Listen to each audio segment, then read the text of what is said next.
Alors d'abord, je tiens à remercier les organisateurs de ce séminaire pour leur invitation qui m'a forcé à me replonger dans ces questions de durabilité qui paraissent évidentes, mais vous allez voir qu'ils sont loin de l'être et qui finalement aboutissent, me semble-t-il, dans mon cas, à poser plus de questions qu'à fournir de réponses. C'est donc un grand plaisir d'être parmi vous et de faire le bilan de ces réflexions qui, comme vous le verrez, sont à la fois connues et, dans un certain nombre de cas, banales, je crois. Je commencerai par rappeler que la phrase d'un économiste qui était à Nanterre et que certains d'entre vous ont connu, Marcel Jolivet, qui disait « La durabilité est à la fois un outil, un objet et un outil de recherche ». Et c'est effectivement tout à fait le cas, mais c'est aussi une complexité. Je reviendrai d'abord sur le, je ne sais pas si c'est un concept, mais sur l'idée de développement durable dans lequel est inscrite cette durabilité pour montrer, ce sera mon premier point, à la fois les définitions et toutes les questions que posent ces aspects-là. Le concept de développement durable, vous le savez, est issu de deux courants de pensée qui remontent à l'époque des Lumières. Un courant de pensée de l'économie de l'époque, autour de Malthus, je vais vite parce que vous savez ça, surtout les économistes, qui s'interrogeait sur la possibilité de nourrir une population de plus en plus grande, avec un prélèvement de ressources, évidemment, qui ne suivait pas forcément.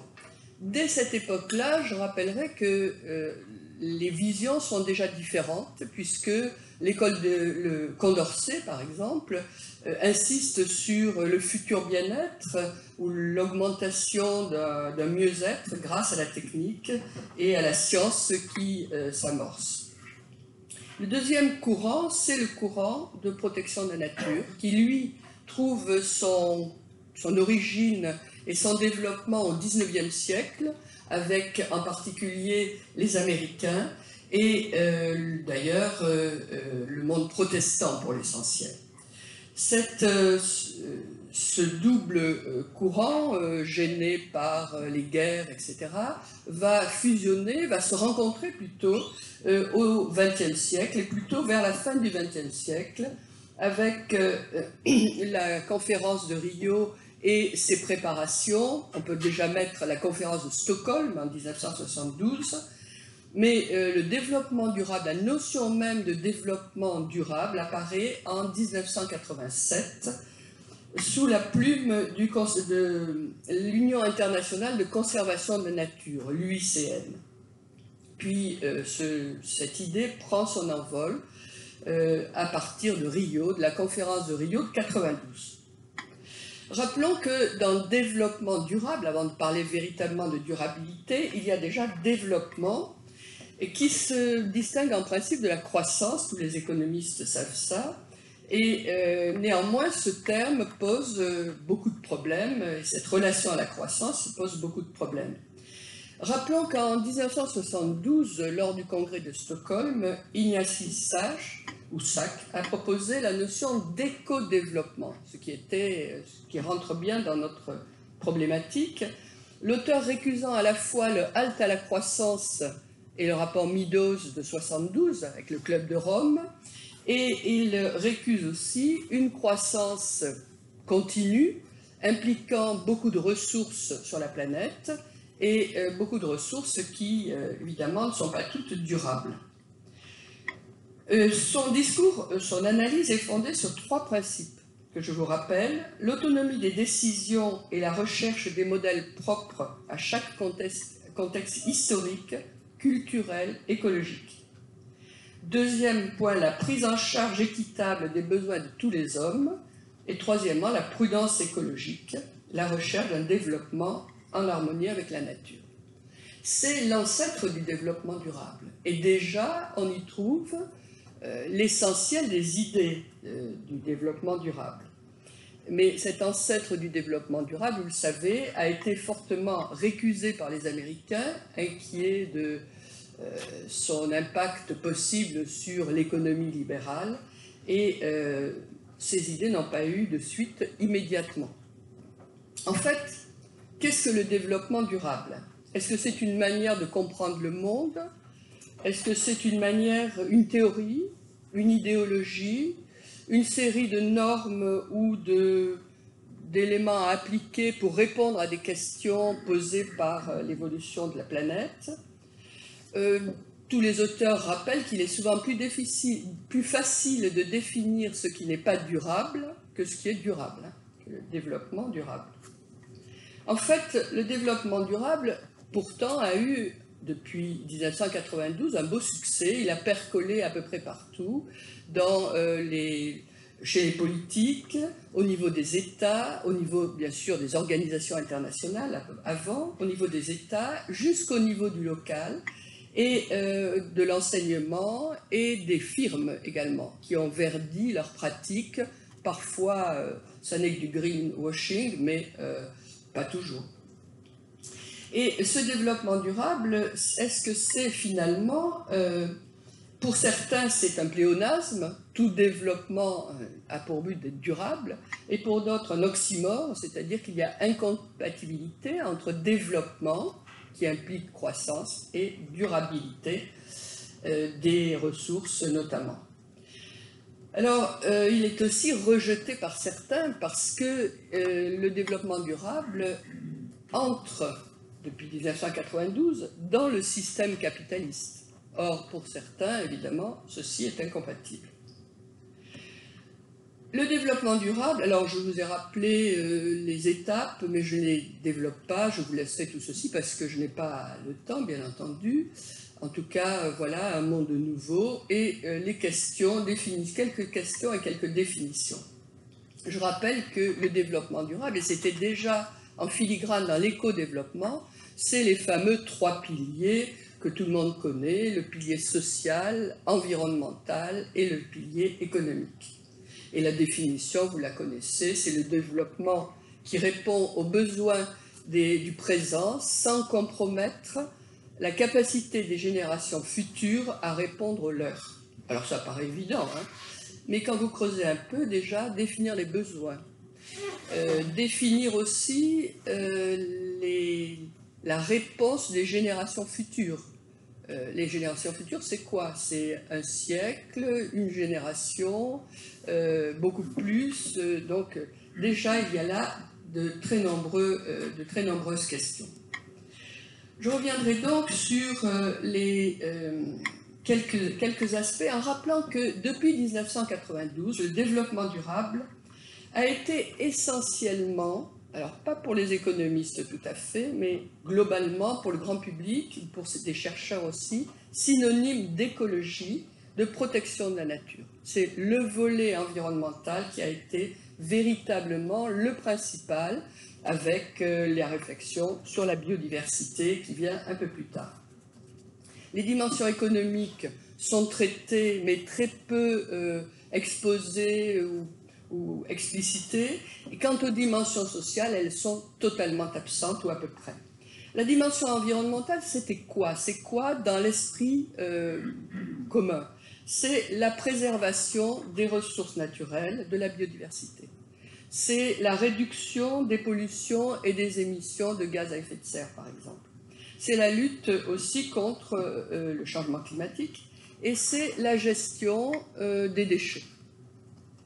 La dimension sociale, elle apparaît très tardivement, notamment dans les travaux français, puisque finalement on commence à s'interroger sur la justice spatiale et sociale, sur les inégalités, sur l'équité sociale, guère avant les années 2005.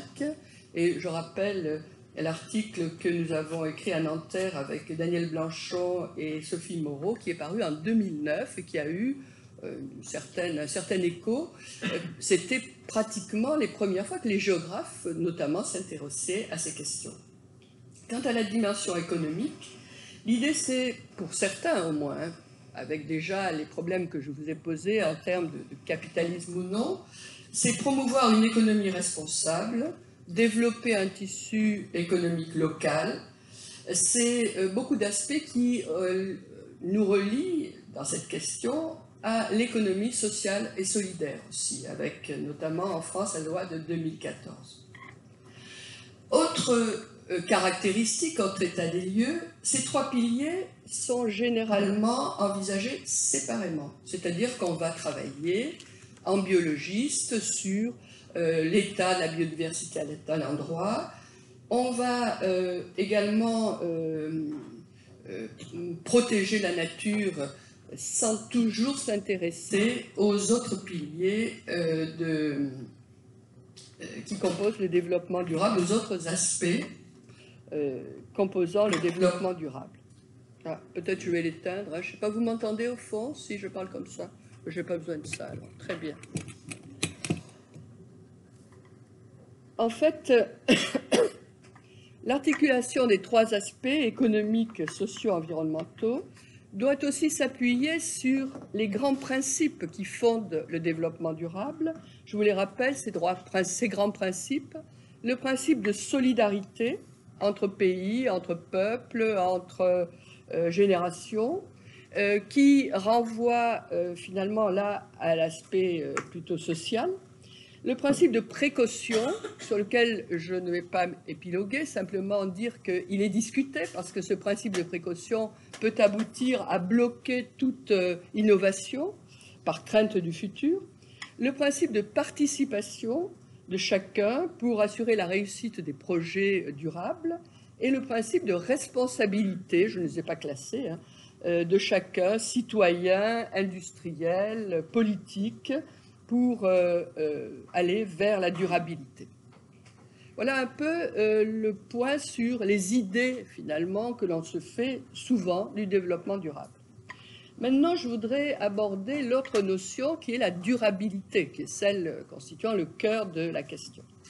La notion de durabilité, mais on parle aussi de soutenabilité, sustainable, reste aussi assez floue. La durabilité de quoi? De la planète, de la biodiversité, des hommes, des sociétés sur la planète, et à quelle échéance temporelle, comme je l'ai déjà évoqué. La stratégie mondiale de la conservation, qui est en 1980, qui a été établie par des grands organismes de protection de la nature, l'UICN, le WWF et le PNUE, c'est-à-dire l'ONU dans sa dimension environnementale. Donc cette stratégie mondiale de la conservation et le rapport Brundtland de 87 ont aussi envisagé les termes de vivabilité, de viabilité, qui sont également qui sont prolongés ensuite par soutenabilité et durabilité. Donc on voit bien que pour définir quelque chose qui est commun, il y a déjà 4 mots, hein, ce qui n'arrange pas les affaires. En fait, cette notion de durabilité, elle recouvre, il me semble, 2 aspects. Elle recouvre l'aspect soutenabilité, parce que pour être durable, il faut que ce soit soutenable, finalement, sur le plan économique, social, environnemental, sans qu'il y ait contradiction entre les 3 volets, bien sûr, et la notion de durée, soutenabilité pour un temps avec projection dans le futur. Alors, comme le développement durable, la durabilité pose un certain nombre de problèmes que je vais évoquer maintenant. S'agissant de la durabilité environnementale, vous allez me dire, c'est évident, la durabilité environnementale, c'est le fait de gérer correctement la nature et d'aboutir à la meilleure préservation possible de ces écosystèmes. Mais tout de suite se pose la question, dans quel but? Que faire pour que la nature soit durable? Et puis, faut-il la durabilité, encore une fois, pour la nature elle-même?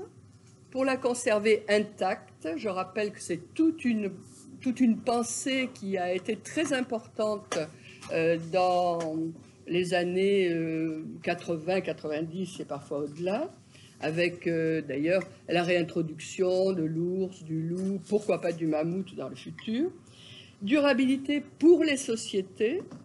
On voit bien que la durabilité environnementale pose problème. Pendant longtemps, et je pense par exemple à un ouvrage que tous les étudiants en écologie ont étudié, c'est-à-dire la synthèse écologique de Paul Duvigneau, il était question d'une nature qui devait être sans perturbation pour être durable. Elle devait être stable, sans perturbation, j'insiste bien. D'où la notion d'équilibre, de climax, que les géographes ont beaucoup étudié, et l'idée aussi de permanence. Aujourd'hui, on n'est plus du tout là-dessus, et on insiste au contraire sur l'importance des perturbations. On récuse ce mythe de l'équilibre qui est pourtant encore si présent dans les discours, notamment des grands publics, hein. Et les perturbations sont de plusieurs natures et de plusieurs degrés, bien entendu. C'est très bien traité dans l'ouvrage de Raphaël et Catherine Larère. Ces perturbations, elles sont anthropiques, avec des degrés, évidemment, et elles sont naturelles également. Ce qui fait qu'il n'y a pas de point zéro à essayer de retrouver quand on essaie de parler de la nature, de son évolution et de sa durabilité. Il n'y a pas de point zéro qui constituerait la référence. Pourquoi n'y a-t-il pas de point zéro? Parce que, d'abord, tous les milieux de la planète ont été transformés par l'anthropisation extrêmement longue. Naturellement, il y a des degrés dans cette anthropisation, des secteurs très abîmés ou très retouchés ou très transformés, et des secteurs beaucoup moins, mais il n'y a plus de nature vierge, il n'y a plus même de forêt primaire, je ne sais pas ce qu'on met derrière ce terme, qui me gêne beaucoup.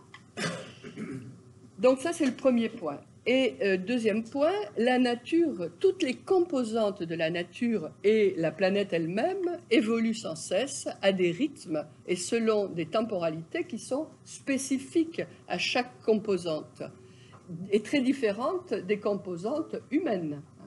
C'est pas la même chose l'histoire, enfin la durabilité vue par un politique que la durabilité de la nature. Je rappellerai simplement que, sans remonter très loin et aux périodes glaciaires, qu'il y a 14 000 ans ou 15 000 ans, quand le climat a véritablement changé, il y a réchauffement important, puisque les grands glaciers, les grands systèmes glaciaires disparaissent peu à peu de l'hémisphère nord, à l'exception du Groenland, mais que depuis ces 14 000 ans, le climat n'a pas cessé de changer. Tous les 1000 ans, ou à peu près, on a eu des phases froides et des phases plus chaudes. Les phases froides, comme les épisodes dits du Dryas, par exemple. Au sein de ces 1000 ans ou au sein de la période récente, il y a des fluctuations à l'échelle de quelques siècles. Le petit âge glaciaire en est un exemple. Le XVIIe siècle a été extrêmement froid. Si vous aviez été à Versailles, au château de Versailles, le vin qui devait être de la piquette, certes, gelé dans les verres à Versailles. Ça ne devait pas être terrible. Donc, ces fluctuations, elles concernent aussi bien le climat que la biodiversité, hein, puisqu'on est passé de périodes où il n'y avait plus d'arbres à la fin de la période glaciaire, ou pendant celle-ci, et à la reconquête de la forêt. Même chose pour l'eau, avec des fluctuations qui sont liées à ces fluctuations climatiques. Ce qui veut dire qu'il n'y a pas de point zéro et que si l'on envisage cet aspect-là, on est dans une approche tout à fait fixiste qui ne peut pas convenir à la dynamique terrestre et à la durabilité également. Alors comment concilier finalement la nécessaire demande anthropique en ressources de la planète pour nourrir l'humanité simplement et une nature préservée, non modifiée pour certains, qui serait la seule durable? C'est une question centrale et il est clair que ce n'est pas moi qui vais apporter toutes les réponses, hein, parce que sinon je serais peut-être, je ne sais quoi, président de l'ONU. Ce que l'on peut dire, c'est que la protection de la nature ne peut être une fin en soi, elle doit être conduite, pour moi, géographe, en étroite relation avec la demande anthropique, bien entendu, sachant que ma position est une position anthropocentrée et qu'il y a d'autres positions, hein, écocentrées ou autres. Rappelons que les conceptions de la nature aussi varient selon les cultures, et on sait bien que le développement durable doit prendre en compte, et la durabilité, la notion de culture à toutes ses échelles et dans toute sa complexité, culture et histoire. Ce qui veut dire que, par exemple, le rapport à la nature et la vision de la nature est différente pour un Japonais par rapport à ce qu'elle est pour un Occidental, par exemple. Alors, en termes de gestion, ça doit être forcément pris en compte. Ce qui veut dire aussi qu'il ne peut y avoir de modèle unique de gestion de la nature imposé du haut par notamment les grandes ONG de protection. Et on pourra y revenir. On a vu dans un certain nombre de cas l'échec de telles pratiques. Parce que transposer ce que l'on imagine utile dans n'importe quel milieu, ça ne fonctionne pas forcément. Autre question qu'on se pose aussi, faut-il fixer un prix à la nature et à ses services écosystémiques? Alors les réponses en termes de durabilité qui ont été faites jusqu'ici, et je vous ai dit que ce volet écologique c'est quand même le plus pratiqué, ce volet environnemental écologique, c'est d'abord la politique de protection. C'est la multiplication des parcs, des réserves et de tout ce qui s'y rapproche, aussi bien parcs marins, parcs continentaux, etc., jusque chez nous aux parcs naturels régionaux. Alors, je ne sais pas si on aura le temps, mais il y a beaucoup à dire sur cette politique, puisque très souvent, quand on l'a mise en place, notamment dans un certain nombre de pays en développement, on a déplacé des populations d'office en Afrique, en Chine, mais aussi au Québec. Et donc, on a aggravé des inégalités sociales ou on en a créé certaines. Et puis, on voit bien qu'aujourd'hui, ces pratiques de protection sont ou mal conduites ou insuffisantes parce qu'en fait, il ne s'agit pas seulement de protéger des espèces spécifiques ou des espaces spécifiques. Il faut gérer l'ensemble des écosystèmes. Parce que dès qu'on touche à un élément, évidemment, on va perturber l'écosystème dans son ensemble. Alors les réponses, c'est aussi des lois, des réglementations qui sont nombreuses à l'échelle internationale, mais également, je pense à l'Union européenne, la France, et certaines sont contraignantes, d'autres beaucoup moins. Et là, évidemment, je ne vais pas insister. Les réponses, c'est aussi en termes de réduction de pollution par l'intermédiaire de réglementation également. C'est la réduction de la déforestation avec toute la politique qui est conduite et qui renvoie au paiement des services écosystémiques, la politique qu'on appelle RED, R2ED, c'est de l'anglais, qui veut dire la protection de la forêt pour éviter les rejets de gaz à effet de serre en la coupant, en la détruisant. Donc, des paiements écosystémiques pour cela.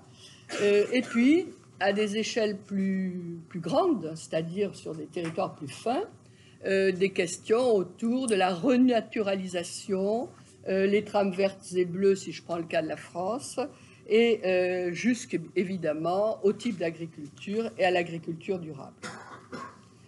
Tout cela doit être mené pour faire de la durabilité, développement durable, sans contradiction avec la durabilité sociale et économique, bien entendu. Or, on voit bien que ça n'est pas toujours le cas. J'ai évoqué les grands parcs internationaux. Je rappellerai aussi, habitant dans un parc régional du sud de la France, que tout ce qu'on ne veut pas dans le parc, on le met en bordure, on le met en périphérie. Ça n'est pas pour moi de la durabilité véritable. Alors, il y a eu d'autres réponses que je rappelle quand même parce qu'elles vont très loin. C'est la réduction drastique de la population, avec notamment le commandant Cousteau, bien connu, qui défend les baleines, mais qui dit qu'une terre et une humanité en équilibre, vous voyez cette notion d'équilibre qui revient, ce serait une population de 100 à 500 millions de personnes mais éduquée, donc il faut supprimer toutes les autres, et capable d'autosubsistance. Et il dit, il faut donc stabilité, c'est une chose terrible à dire, dit-il quand même, mais pour stabiliser la population mondiale, nous devons perdre 350 000 personnes par jour. Certains tenants de la décroissance, sur lesquels je reviendrai, ne disent pas autre chose, en disant que la planète devrait revenir à sa population des années 60, soit 3 milliards d'habitants, pour éviter de dégrader le milieu. Alors, qu'est-ce qu'il en est de la durabilité économique? Et là, je vais dire des évidences pour tous les économistes qui sont ici, bien sûr, mais il faut les rappeler. Quelle économie pour une durabilité? Je rappellerai que le développement durable, la notion de développement durable est apparue dans une période de désindustrialisation et de financiarisation des économies occidentales, de remise en cause de l'État également, du rôle de l'État. Le libéralisme qui prévaut a pour objectif, qui prévaut et qui est très largement, qui est très important depuis un certain nombre d'années, ce libéralisme aboutit à renforcer la compétition entre les territoires. Il aboutit à soutenir les plus efficaces. D'ailleurs, on le voit bien avec un certain nombre d'ONG qui placent leurs œufs, si je puis dire, dans les territoires qui ont un avenir et beaucoup moins dans ceux qui sont en très grande difficulté. Je parle des pays en développement. Et donc, ce libéralisme revient à soutenir les territoires gagnants, autrement dit, à aggraver très fortement les inégalités. Est-il compatible, donc, avec une durabilité véritable? Le développement durable, que j'inscris forcément dans le capitalisme, je vous ai dit tout à l'heure que les questions se posent, mais j'insiste d'où je parle dans cet exposé. Le capitalisme, qui peut être vu, si je suis Franck-Dominique Vivien, comme, ou la durabilité plutôt, peut être vue comme une insurmontable contradiction du capitalisme. Mais si on admet donc ce capitalisme, on va passer à, on peut voir une durabilité faible ou une durabilité forte. La durabilité faible, c'est quoi? C'est celle, en gros, que nous pratiquons, qui est pratiquée aujourd'hui, qu'on essaie de pratiquer.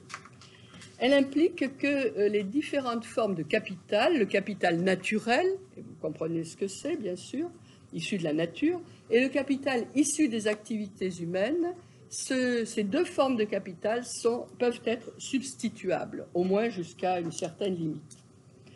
Alors, le marché, favorisant d'ailleurs, c'est par la rareté notamment, l'augmentation des prix favorisant cette substituabilité.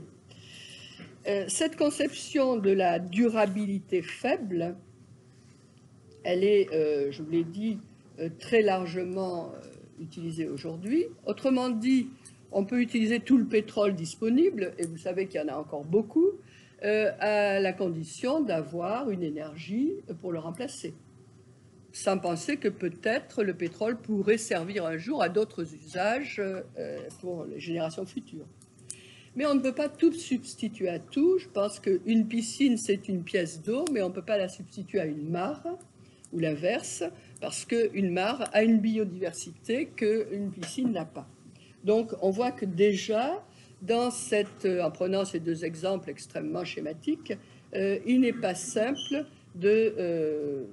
d'envisager la durabilité faible, et jusqu'où faut-il l'envisager? Deuxième courant, la durabilité dite forte, qui n'est pas un courant unique. Il y a plusieurs aspects, plusieurs courants ou sous-courants dans la durabilité forte. Globalement, on peut dire que l'idée de la durabilité forte, c'est de ne pas substituer, l'impossibilité de substituer un capital naturel à un capital humain à un capital naturel. Mais cette ces positions qui sont dues en particulier portées par Nicolas Georgescu-Roegen aux États-Unis, et également qu'on retrouve dans les travaux de René Passé en France, cette analyse qui s'inscrit dans le courant de l'écologie-économie, ou de l'économie écologique, on va dire, donc ne fait pas complètement l'unanimité. Pour certains auteurs, et en particulier l'école anglaise, l'école de Londres, le capital naturel peut être remplacé jusqu'à un certain seuil de capital critique qu'il faut évidemment définir, mais qui permet une certaine substitution d'un capital à l'autre. Pour d'autres, il n'est pas possible de substituer, je vous l'ai dit, les différents types de capitaux. Et dans ce cas-là, la durabilité forte s'oppose à la fois à l'économie dite standard autour de la notion de substitution, autour de l'idée de capital naturel critique, et cette économie standard, cette durabilité forte s'oppose aussi à la notion de progrès scientifique et technique, qui n'est pas une solution, mais qui est plutôt la cause des problèmes dans cette vision-là. Alors, cette durabilité forte, dans cette durabilité forte, on peut aussi mettre, et ça c'est beaucoup plus facile à mettre en œuvre, tout ce qui est l'économie circulaire, qui consiste à utiliser les sous-produits de certaines pratiques pour en faire des produits directement utilisables. Le biogaz, qui est fourni par le traitement des ordures ménagères, par exemple. L'idée aussi de limiter au maximum le gaspillage. Et on trouve aussi dans ces pratiques l'économie de fonctionnalité, c'est-à-dire que finalement, au lieu d'acheter une voiture, eh bien, on va louer une voiture qui sera achetée par un organisme, et cela permettra de réduire finalement la quantité de demandes, la quantité de produits utilisés. Alors, le troisième volet de cette dimension économique, c'est de la durabilité économique, c'est la décroissance. La décroissance dont les tenants aujourd'hui sont notamment l'économiste Serge Latouche, qui récuse l'économie actuelle parce qu'elle entraîne une augmentation des inégalités et des injustices, parce qu'elle donne un bonheur, dit-il, ou un bien-être largement illusoire, et ne suscite pas pour les nantis eux-mêmes une qualité de vie, une société conviviale, selon ces termes. Alors, une politique de décroissance pour Serge Latouche, pourrait consister à réduire, à supprimer tout ce qui n'apporte aucune satisfaction, à remettre en question les déplacements d'hommes et de marchandises pour pour relocaliser les activités. Cela aboutirait, et c'est une idée qui me paraît assez bonne, à supprimer toute la publicité tapageuse, souvent néfaste, et à limiter l'obsolescence accélérée des produits et des appareils qui n'ont pour but, dit-il, que de faire fonctionner la méga-machine infernale, le système capitaliste. Et l'auteur poursuit, pour concevoir la société de décroissance sereine et y accéder, il faut littéralement sortir de l'économie, une réduction massive du temps de travail imposée pour assurer à tous un emploi satisfaisant est une condition préalable. Bon, on pourra discuter de sa position. En tout cas, on voit bien que Serge Latouche, comme d'autres tenants de la décroissance ou comme d'autres économistes, insiste sur les 6 R qui ont été mis en avant par la charte consommation et style de vie qui a été proposée par le Forum des ONG en parallèle du sommet de Rio. Les 6 R, c'est réévaluer, restructurer, redistribuer, réduire, réutiliser, recycler. Et on pourrait ajouter remodeler, rééduquer, repenser, etc. Alors là où tous les économistes, même décroissants, ne sont pas tous d'accord, c'est que l'idée de Serge Latouche a beaucoup de choses valables, hein, réduire le gaspillage, etc. On est tous d'accord, bien entendu, la publicité excessive, etc.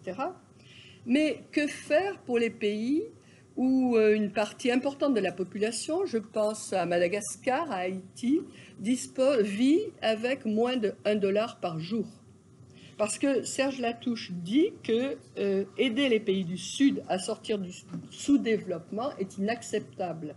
C'est faire du développement, et faire du développement, c'est évidemment de la croissance. Et vous voyez la suite. Alors, je pense aux travaux de quelqu'un qui est aussi sur des positions décroissantes. Il a été responsable d'Attac, qui est l'économiste Jean-Marie Haribé, enseignant à Bordeaux, hein, qui souligne qu'en fait, il est impensable de traiter de la même façon les pays riches qui regorgent de tout, pour certains, au moins pour certaines populations, et les pays pauvres qui manquent de tout, là aussi pour une partie de la population au moins. Et il rappelle il dit du moins que une telle analyse légitime de continuer à appeler développement la possibilité pour tous les habitants de la Terre d'accéder à l'eau potable, à une alimentation équilibrée, aux soins, à l'éducation et à la démocratie.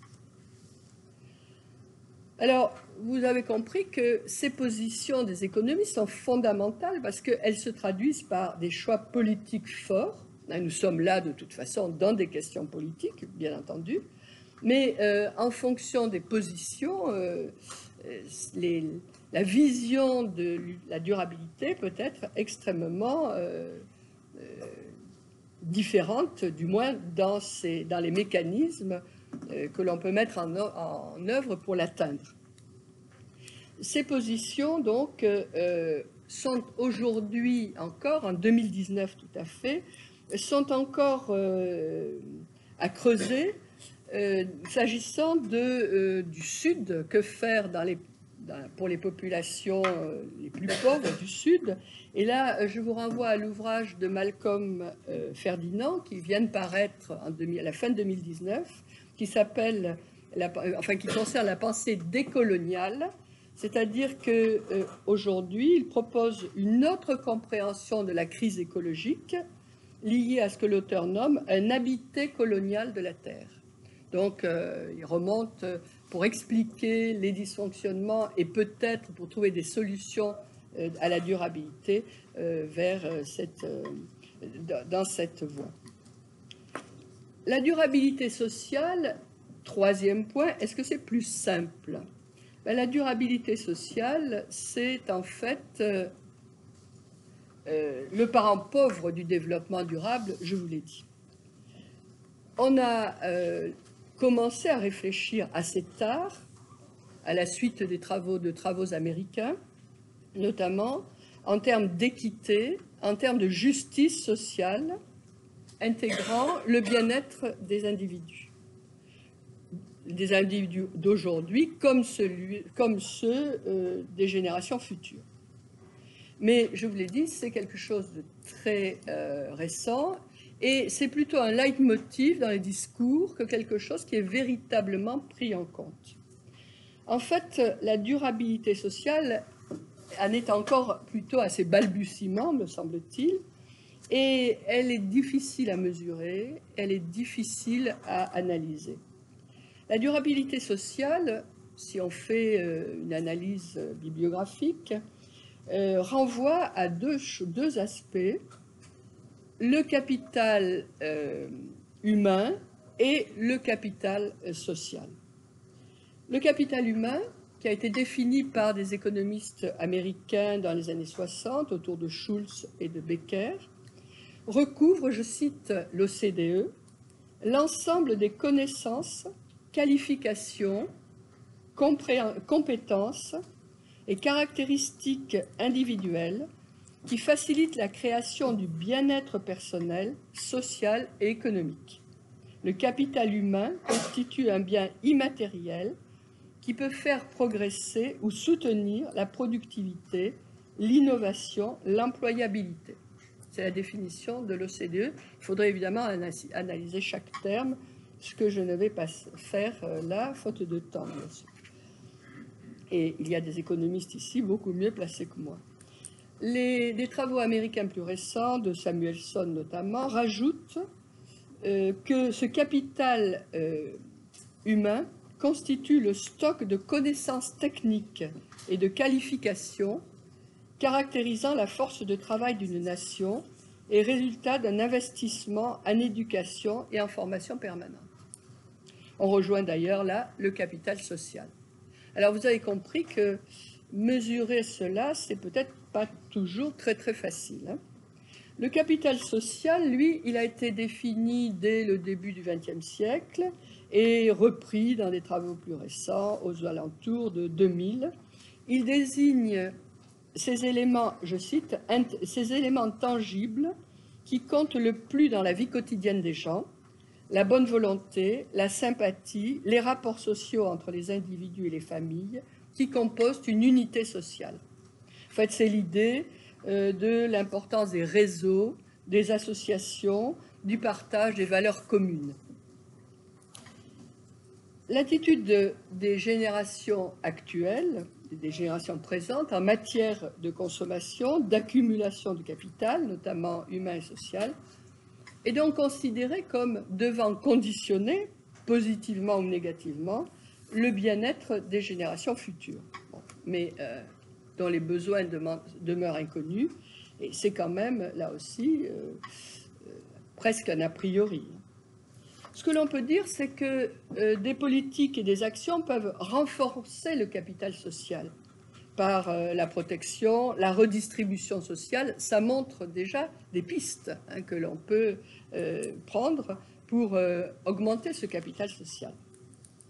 Mais ce capital social peut être aussi affecté par la perte de cohésion sociale, par les conflits également, et on sait qu'il y en a beaucoup, notamment dans les pays en développement.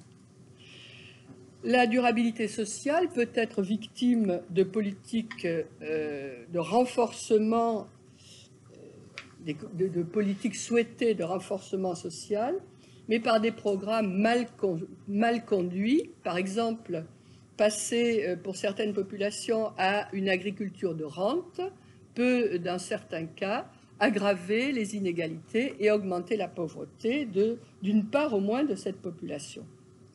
De même, la politique d'ajustement structurel, c'est-à-dire la politique de Bretton Woods menée par le FMI et la Banque mondiale à partir de 1987, destinée à aider les pays en voie de développement à régler le problème de leur dette, bien cette politique a entraîné une aggravation des inégalités et une diminution de la durabilité sociale. Pourquoi ?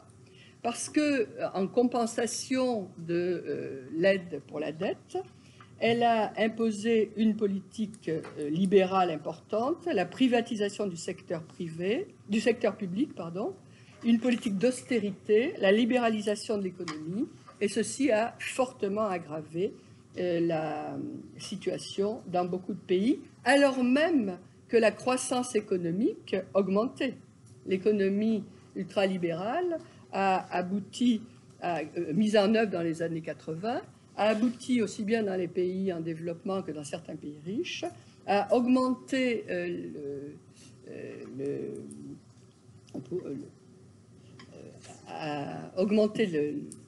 le PIB, si vous voulez, mais a aggravé les inégalités.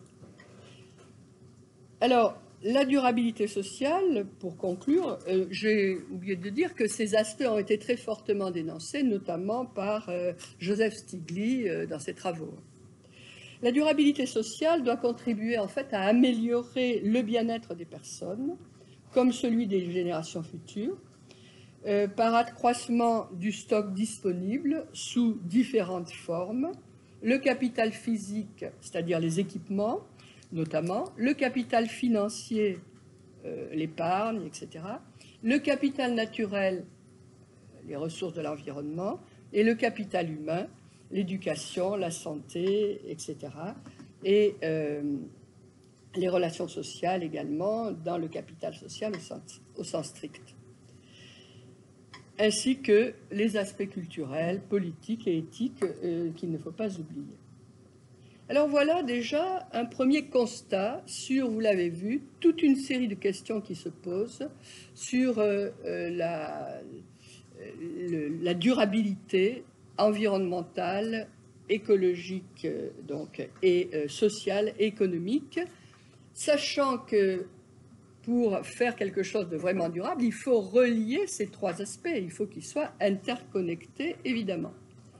Alors, j'ai noté tout ça sur le PowerPoint que j'ai oublié de vous faire passer, et je voudrais passer à ma deuxième partie, qui est la science de la durabilité.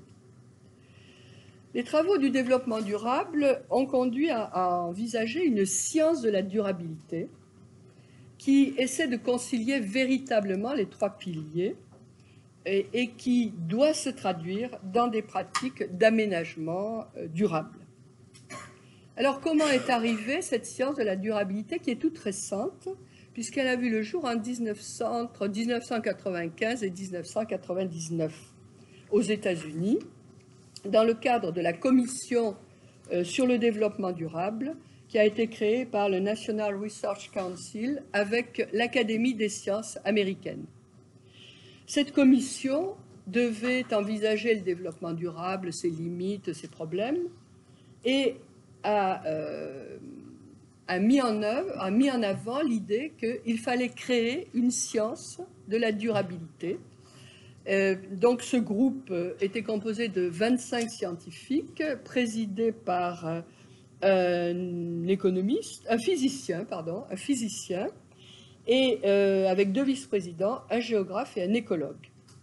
Donc, finalement, on remplace le développement durable par la science de la durabilité, mais ça n'est pas aussi simple que cela. Parce que le terme de science de la durabilité a pris acte d'un certain nombre de dysfonctionnements du développement durable et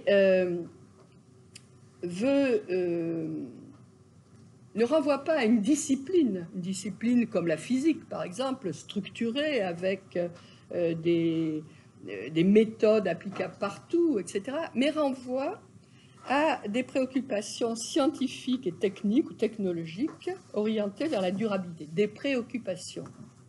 Mais des préoccupations qui imposent la transdisciplinarité, qui l'imposent. Or, vous avez compris que dans le développement durable, sauf rares cas, chacun était dans son coin pour comprendre sa propre durabilité, son propre développement durable, économiste, écologue ou sciences humaines plus largement. Donc là, c'est la transdisciplinarité pour mettre en évidence les interrelations entre nature et société. Et autre idée importante, donc on va au-delà du découpage disciplinaire. Autre idée importante, la science de la durabilité associe savoir, savoir-faire et dimension pratique. Elle a pour but de répondre à des demandes sociales. Elle a pour but, elle est une science appliquée, dit science à mettre entre guillemets bien sûr. Elle veut répondre aux questions de gestion actuelle de la planète, effectuer des scénarios prévisionnels. Donc, c'est quand même quelque chose qui est assez nouveau. Elle doit penser en termes de système, d'environnement changeant, de risques et d'incertitudes. Ça, ce n'est pas évidemment le plus facile. Autre aspect intéressant, autre nouveauté. Cette science de la durabilité insiste sur la diversité spatiale et temporelle des interactions entre systèmes humains et systèmes naturels. Elle prend en compte les lieux et leurs spécificités. Elle prend en compte les territoires. Et là, les géographes s'y reconnaîtront. Elle doit fournir des propositions ou des réponses adaptées à la demande selon les échelles souhaitées et les spécificités culturelles ou autres des lieux. Donc, c'est aussi quelque chose qui, pour nous géographes, paraît évident depuis très longtemps, mais qui ne l'est pas pour tous ceux qui font du développement durable. et qui n'est pas forcément facile à mettre en œuvre. Elle s'inscrit donc tout à fait, ou la géographie s'inscrit tout à fait dans cette démarche, parce que la géographie travaille à des échelles, à de grandes échelles, c'est-à-dire sur des territoires généralement assez réduits, et elle essaie d'envisager des dimensions variées, mais ça n'exclut pas qu'elle ait besoin d'économistes, qu'elle ait la nécessité de s'appuyer sur des écologues, qu'elle doive utiliser les services aussi de juristes ou d'autres. On est toujours dans la transdisciplinarité avec cette approche de la durabilité, de la science de la durabilité. Et cela m'a paru d'une évidence absolue parce que je pensais à une thèse au jury de laquelle j'étais qui portait sur un parc, la mise en place d'un parc de protection en Afrique, au Tchad, un grand parc pour protéger les éléphants, dont le bilan était extrêmement limité, pour ne pas dire négatif. Et pourquoi? Eh bien parce que d'abord, pour créer ce parc, les grands organismes de protection, WWF et autres, ont plaqué, je vous l'ai dit tout à l'heure, ce qu'ils font partout. On a donc délimité un espace et on a déplacé les populations, ce qui s'appelle population déguerpie. Et on n'a pas tenu compte du tout de la manière dont ces populations, dans le rapport que ces populations avaient à l'espace. Or, ces populations utilisaient des territoires pour déplacer leurs troupeaux, avaient des espaces pour leur culte, pour leurs pratiques religieuses. Et donc, il y a eu une désorganisation absolue qui fait que certaines de ces populations sont revenues clandestinement, ont repris certaines pratiques au détriment, évidemment, de la protection. Sans parler qu'on a aussi beaucoup fait de marché noir parce qu'il s'agit des défenses et de l'ivoire. Et la collègue qui travaillait là-dessus, qui normalement était partie avec l'idée que la protection était quelque chose de tout à fait remarquable, eh bien, est arrivée au résultat en montrant que si on ne prenait pas en compte systématiquement la manière dont les populations vivent leur territoire, sur lequel elles travaillent, comment elles s'intègrent dans l'économie plus large, bien entendu, eh bien, on allait à l'échec total. C'est tout à fait, je crois, le sens aujourd'hui de ces remarques sur la science de la durabilité. Cette science repose sur des valeurs également, certaines ont déjà été évoquées. Elle implique des liens entre valeurs et comportements à la base des actions vers la durabilité. Le discours éthique, en désignant ce qui est désirable et ce qui ne l'est pas, soulignent deux géographes, Soubeyran et Berdoulet, ceux qui sont responsables et ceux qui ne le sont pas, les bénéficiaires et les éventuelles victimes, conduit à réduire les incertitudes d'un projet. Et ça, c'est vrai parce que même dans le cas des systèmes gagnant-gagnant, il y a souvent des populations qui sont perdantes et qu'on ne perçoit pas tout de suite. La dimension éthique donne le sens à la concertation, et la concertation, c'est bien au-delà de la consultation, c'est le travail avec les acteurs locaux, avec les différents acteurs, y compris les ONG, mais les acteurs locaux qui vivent le territoire. Alors cette durabilité, elle se mesure, elle doit se mesurer, je vais aller très vite là, par des indicateurs. Il y a déjà beaucoup d'indicateurs sur la durabilité, à voir évidemment, dont il faudrait faire des critiques parce qu'ils sont souvent orientés sur un aspect et ils oublient beaucoup d'autres choses. Mais ces indicateurs peuvent être améliorés. Je pense par exemple, pour les géographes, à des indicateurs qui sont familiers du territoire, à des indicateurs paysagers qui peuvent être des marqueurs d'évolution. Ça ne recouvrirait pas tout, mais ça peut permettre de montrer l'évolution d'un système et ses caractéristiques en termes de durabilité. Il y a également les observatoires qui permettent de faire soit recueil de données, soit des synthèses, et qui fournissent de précieux renseignements sur la durabilité. Je vous rappelle, mais vous devez tous la connaître, bien sûr, mieux que moi peut-être, la méthode IDEA, indicateur de durabilité des exploitations agricoles, compte tenu du sujet que vous traitez, qui m'a paru tout à fait intéressante, puisqu'elle met l'accent sur l'idée de faire avancer le concept de durabilité en suscitant des débats, des questionnements à travers chaque indicateur et en suggérant des moyens simples et adaptés à chaque situation locale. Donc on est bien dans cette science de la durabilité. Je voudrais terminer par deux réflexions qui prolongent ou qui complètent cette notion de durabilité. C'est celle aujourd'hui utilisée de résilience. Il y a un rapport aujourd'hui entre durabilité et résilience, et c'est intéressant à questionner. D'abord, ça nous met en train de réfléchir pourquoi on substitue de plus en plus résilience à développement durable et à durabilité. En raison des critiques faites au développement durable, voire à la durabilité, l'accent est désormais mis sur la résilience. Qu'est-ce que c'est que la résilience? C'est de la physique, un terme de physique. L'idée, c'est qu'un système qui subit une crise doit avoir la capacité, la résistance de réagir et de revenir à une situation proche de la situation de départ. Ce terme a été employé en écologie, il est employé aussi aujourd'hui en sciences humaines, et il est aujourd'hui très à la mode, parce que tout ceci, c'est des modes successives aussi, il ne faut quand même pas se cacher la réalité.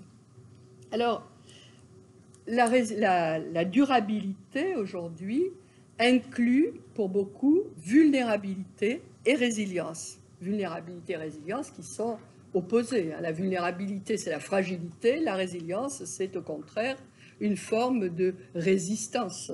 Bon, on discute beaucoup là-dessus, mais je vais vite. La résilience, en fait, c'est l'aptitude des individus ou des systèmes à vaincre une situation de crise. Et cette situation de crise, elle peut être très variable. C'est évidemment appliqué aux risques environnementaux, séismes, cyclones, tout ce que vous voulez, mais c'est appliqué de plus en plus à d'autres situations de crise, des crises liées aux ressources, en eau par exemple, ou autres, et voire même des crises économiques. Une société résiliente, pour certains auteurs, doit, et vous allez voir qu'on retrouve la durabilité, voire même la durabilité,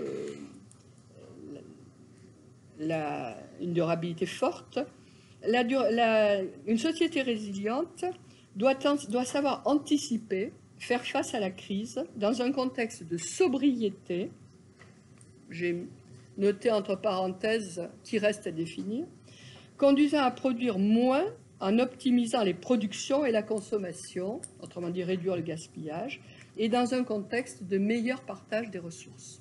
Donc vous voyez que quand on traite ainsi la résilience, on est dans la durabilité.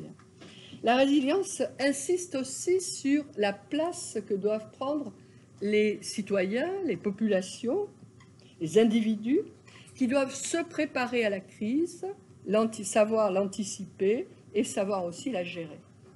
Et c'est là qu'on peut s'interroger, parce que finalement, est-ce que cette résilience n'est pas un nouvel avatar d'un néolibéralisme, puisque c'est augmenter la place des populations, des individus, et diminuer le rôle des États dans le coût et la gestion de crise. En tout cas, on ne peut plus aujourd'hui envisager la durabilité en faisant abstraction de la résilience. Le dernier point sur lequel je veux dire quelques mots, c'est que pendant que je travaillais pour cette petite conférence, a été publié au dernier trimestre 2019 un rapport qui s'appelle « Le futur, c'est maintenant, la science au service du développement durable ». Et c'est quelque chose de tout à fait intéressant que ce rapport. Ce rapport, qu'est-ce que c'est? Eh bien, il faut revenir un peu en arrière et rappeler qu'après 30 ans de mise en œuvre du développement durable ou de la durabilité, le bilan n'est pas positif. Beaucoup d'indicateurs environnementaux sont mitigés, témoignent de ce bilan difficile. Perte de biodiversité, perte rapide de biodiversité, pollution, augmentation du réchauffement climatique avec les rejets qui ne cessent pas de gaz à effet de serre, qui ne cessent pas d'augmenter. Les indicateurs sociaux sont à peu près au même niveau, avec une augmentation des inégalités, de la précarité dans un certain nombre de pays, parce que la croissance, et il y a croissance, je vous l'ai dit, s'est traduite par de plus en plus d'accaparement des richesses par un petit nombre, par les plus riches de la planète, par les grandes firmes multinationales. Vous savez que 3% de la croissance mondiale du PIB chaque année n'empêche la réduction n'empêche pas la pauvreté de perdurer, même si l'extrême pauvreté a été réduite, car il faut dire les choses telles qu'elles sont. Aujourd'hui, 20% de la population mondiale vit avec moins de $1 par jour. Et donc, voilà le constat. Alors, ce constat a commencé à être fait à l'ONU récemment, parce qu'il s'agissait de faire un bilan sur l'effet des objectifs de développement durable développés en 2015 pour 2030, en vue de 2030. Objectif de développement durable de 2015 pour 2030, on parle de ODD, dont l'objectif est, je cite, « ne laisser personne de côté ». Donc déjà là, il y a un changement. Et le constat a été fait qu'il était à peu près impossible de faire du développement durable et de la durabilité tant qu'il y avait une pauvreté telle qu'on la connaît sur la planète. Effectivement, quand on regarde Haïti ou Madagascar, qui sont au bas évidemment de l'IDH, on voit bien que quand on n'a que $1 par jour et encore, le développement durable, c'est véritablement un luxe de riche, parce qu'on a d'autres choses à faire que de s'occuper d'une gestion acceptable de la planète.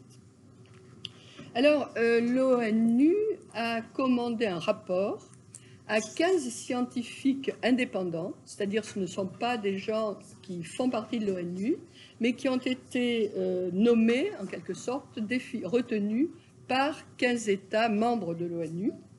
Et ces spécialistes sont des économistes, des géographes, des biologistes, tout un panel qui travaille sur le développement durable. Un des représentants en France est le patron de l'IRD, Jean-Paul Moati. Et le rapport est tombé, donc, fin 2019. Et que dit ce rapport ? Eh bien, ce rapport, il insiste sur plusieurs points. Il s'appelle « Le futur, c'est maintenant la science au service du développement durable ».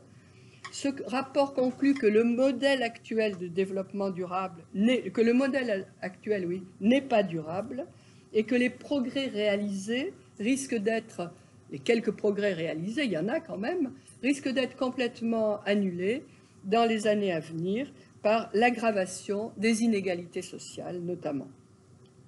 Ce travail souligne qu'un avenir plus optimiste est possible que celui souvent développé, mais seulement si les politiques de développement prennent des trajectoires drastiquement différentes, tout en restant, dit-il, dans le système capitaliste. Ces scientifiques affirment que des niveaux de croissance plus élevés sont encore nécessaires dans les pays les plus pauvres afin d'assurer les services sociaux et la mise en place d'infrastructures de qualité. Ils soulignent la nécessité d'éviter la croissance d'abord, puis la correction après, évidemment d'envisager cette croissance en limitant les erreurs que d'autres pays ont faites, bien entendu, y compris les pays riches. Il souligne que les pays développés doivent modifier leur mode de production et de consommation, notamment en limitant l'utilisation des fossiles, des énergies fossiles, des plastiques, etc. Et ils insistent sur le fait de renforcer les seuils de protection sociale pour assurer la sécurité alimentaire, la nutrition dans le capital humain. Donc, on a là un plaidoyer qui est nouveau, parce que le premier développement durable, c'était de l'écologie pratiquement, avec beaucoup de discussions autour de l'économie, mais c'est l'aspect écologique qui a été mis en œuvre surtout. Et là, on est dans quelque chose de nouveau qui n'est pas tellement nouveau pour les géographes, parce que ça fait longtemps que nous avons écrit autour des questions de pauvreté et des limites que cela imposait au développement durable. Je termine en disant que ce rapport s'appuie sur 4 points. Un message d'urgence, agir au plus vite.